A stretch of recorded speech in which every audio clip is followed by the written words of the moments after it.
সুপ্রিয় স্টুডেন্ট, আশা করি তোমরা ভালো আছো। আমিও ভালো আছি। এসো অঙ্ক শিখি ক্লাসে তোমাদের স্বাগত।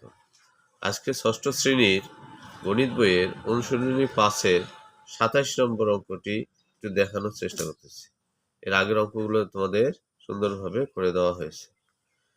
কোনো সংখ্যার 4 গুণের সাথে 3 যোগ করলে যোগফল 23 হবে। অর্থাৎ কোনো সংখ্যার 4 গুণের সাথে 3 যোগ করলে 23 হবে।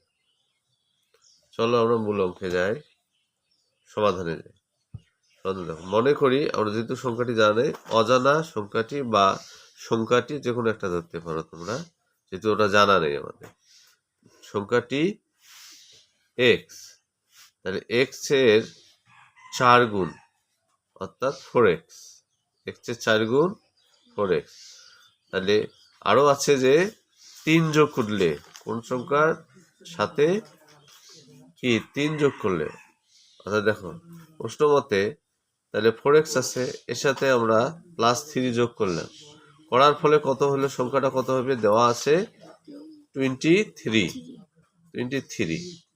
এখন এই যে খালি সংখ্যাগুলো আমরা ওই দিকে নিয়ে যাব অথবা ভিনিশ করব, এই দিকে এক্স এর মান যেহেতু বের করতে হবে। এখানে +3 আছে, এখানে -3 আবার একটা নিয়ে আসলাম, এদিকেও -3 নিয়ে আসতে হবে। এর আগে তোমাদের বলে দিচ্ছি, উভয় পক্ষে একই সংখ্যা দ্বারা যোগ করা যাবে, গুণ করা যাবে, ভাগ করা যাবে, বিয়োগ করা যাবে। এখানে এই 3টা ওঠার জন্য +3 যেহেতু আছে, -3 নিলাম, এদিকেও -3 নিলাম। এটা কাটা গেল, গিয়ে 4x থাকলো, 4x ইকুয়াল এটা মাইনাস হওয়ার পর হলো 20। আবার এই 4 আমাদের x এর মানের দরকার, তাহলে এই 4 আছে গুণ আকারে, ইন্টু আকারে।